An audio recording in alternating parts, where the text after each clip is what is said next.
Hello, welcome back to another thrilling episode of Pre-Calculus. Okay, so we're going to do 3, 4 inverse functions and relations. So, inverse relations. Two relations are inverse relations if one contains a comma b and the other contains b comma a. Okay. Does anyone remember what form of symmetry, I kind of already gave it away, but what form of symmetry contains the flip? Okay. Symmetry over the y equals x. I know you all knew that. Good job. So, some notation for you. If you see f to the negative 1 of x, this negative 1 indicates the inverse of f of x. In order to find the inverse of a function, you switch the x and y coordinates, like up here. Okay, so let's do one. It says graph the inverse. So first thing we're going to do is we are going to find the coordinates of the regular graph so that we can graph the inverse function. Okay. All right, so this over here, we have 1, 2, 3, 4, negative 4, up 1, 1, 2, 1, 2, negative 2, 2, 0, 1, 2, 3, 0, 3, 1, 2, 2, 2, and 1, 2, 3, 4, 1. Okay. So there's our points for f of x. And I'm just going to write them all down really quick.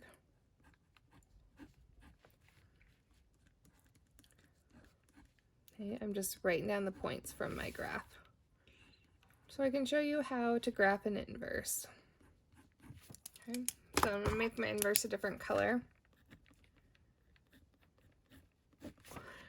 Okay, so what we're going to do is we're going to legitimately flip the points.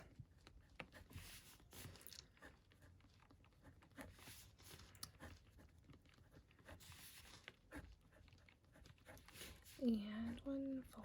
Now, in order to graph our inverse, we're going to graph these points on my graph. So I have 1, negative 4, 1, 2, 3, 4, 1, 2, 3, 4. 2, negative 2, 2, negative 2, 3, 0,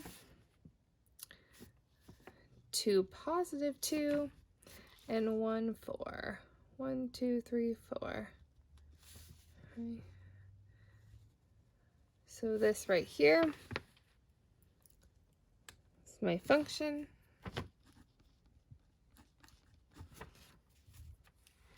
And I graphed my two different functions. Okay?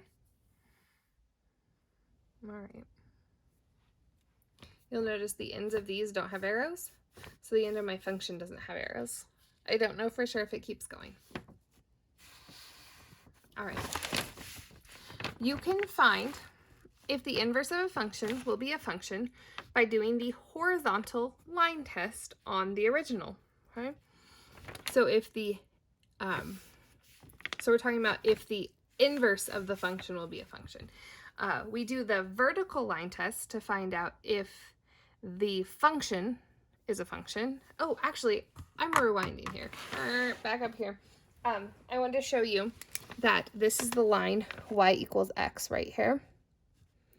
And I just wanted you to see that on my line here, it's really a solid line. So I guess I'll stop dotting it. Okay. So do you see that if we flipped this over this, it would become this? So I wanted to show you that symmetry. All right, back down here.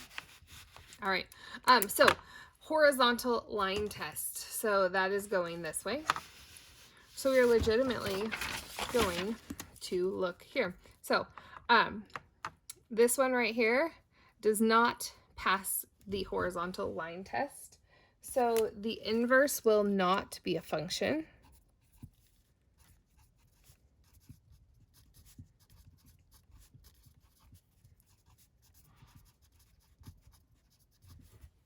Okay.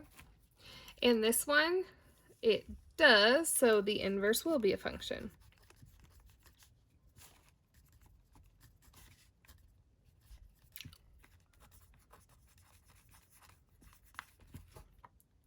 All right. Whoops, sorry for the small earthquake there. Okay, so example for you. Here's my example. Here's my equation. We want to graph the function. Is the inverse of the function, is the inverse of f of x a function? We're going to say yes or no, and then we're going to find that. So let's start with our graph. So first of all, we're going to take a squared graph. So think of what a squared parent function is. We are going to move it. Opposite of plus is minus, so we're going to move it over 3.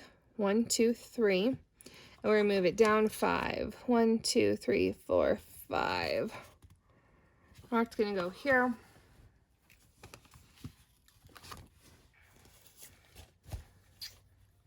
Okay. And then we're just doing a regular parabola. So this one would be 1, 1. This one would be 2, 1, 2, 3, 4. 1, 2, 3, 4. And then I'm going to do my parabola, which that is one ugly parabola, but that's okay. Okay. So this is my f of x. So I graphed it. B, is it the inverse of function? How can we tell if the inverse will be a function? We do the horizontal line test. So we go up. So the answer is no, it's not going to be a function.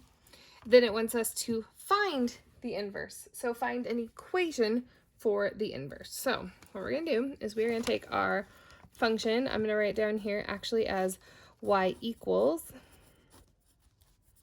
Okay. Now what we're going to do is flip our x and our y. And in order to find the inverse, we are going to solve for y.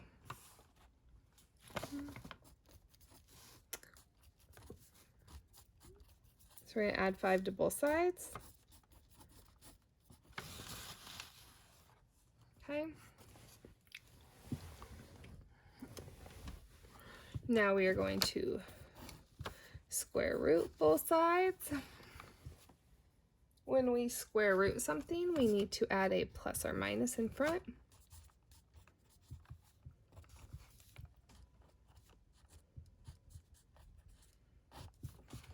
Okay. We are going to subtract our 3 from both sides.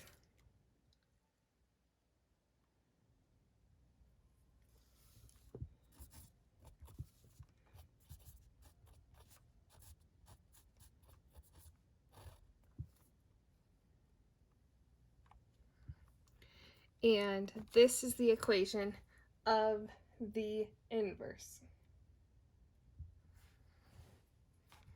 Okay, so that's our answer for C. Or we could even change this now to f negative 1 of x. All right.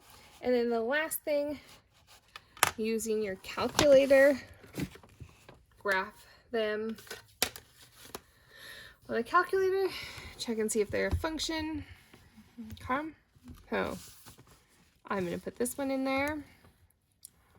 X plus 3 squared minus 5. Okay, right here this has this plus or minus, so we're going to have to put 2 different equations into our calculator. Let me write them down for you so you can see. I need to do negative 3 plus the square root of x plus 5 And I need to do -3 minus the square root of x plus 5. If you just do one of them, you're not going to get the entire inverse. Okay? Of x plus 5. You're just going to put them on two different lines.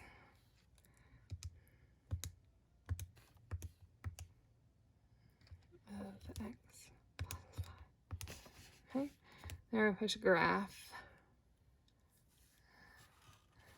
You see that this goes going to graph in two pieces. I'm going to zoom in a little bit.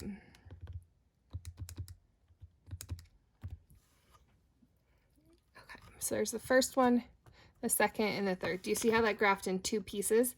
That's because that was the top and the bottom. That's why we need both pieces.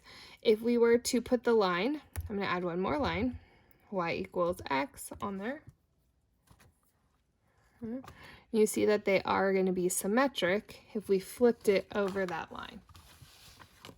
Right? So there's our inverse. All right. Inverse functions. If you were to plug the inverse in for x on the regular function, or the regular function in for x on the inverse function, and solve, your answer is going to come out to be x. Okay?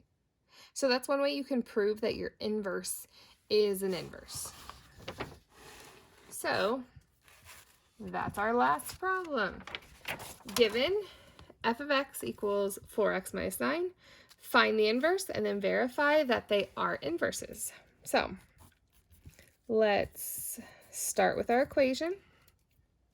We're going to flip our x and our y. We're going to solve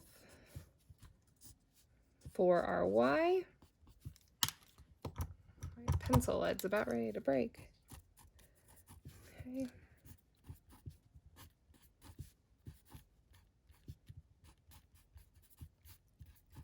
All right, so that's what y equals, but we're going to change that back to f of negative. Okay, that's our inverse. All right, so first of all, first question's answered, find the inverse. Second question is we need to test. So we are going to try out f of this, and we're going to do this one. Okay, and see if they come out to be x. So we're going to take our original function, and we are going to plug this in for the x. Okay, so I'm going to do 4 times, this is going to go in for x,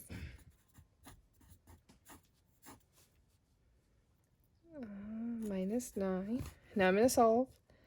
My 4's cancel out. I have x plus 9 minus 9. Those go away. My answer is x. Sweet, that worked. That's what we wanted. So now let's try it the other way. I have x plus 9 divided by 4, so I'm going to put this in for x.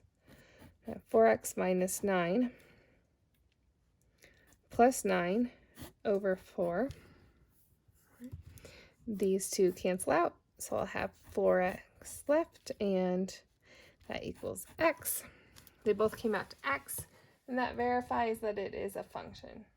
Okay. You should only have to do one of them, but I wanted to show you that both of them should work. Okay, here is your homework. Page 156, 15 to 41 odd, 43 and 56. Have fun.